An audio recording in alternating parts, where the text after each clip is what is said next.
coming back to my country. I dressed up this day for so many months.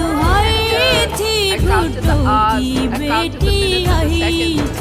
Just town municipal corporation Gadap کے chairman Tariq عزیز بلوچ، سابق وزیر اعظم پاکستان اور Peoples party کی قائد شہید محترمہ بے نظیر بھٹو کی 16ویں برسی پر منعقدہ تقریبات میں شرکت کے لیے اپنی ٹیم کے ہمراہ گڑھی خدا بخش لاڑکانہ پہنچ گئے۔ انہوں نے مزار پر پھولوں کی چادر چڑھائی اور فاتحہ خوانی کی۔ اس موقع پر طارق عزیز بلوچ نے اپنی عظیم قائد کو زبردست خراج عقیدت پیش کرتے ہوئے کہا کہ محترمہ بے نظیر بھٹو نے ہمیں عوام کی خدمت کرنا سکھایا ہے۔ بے نظیر بھٹو نے ہمیشہ عام آدمی اور پسماندہ طبقات کی آواز بن کر حقیقی طور پر عوام کی نمائندگی کی۔ ہم اپنی شہید قائد کے فلسفے پر سختی سے کاربند اور ان کے خواب کو حقیقت کا روپ دینے کے لیے پرعزم ہیں۔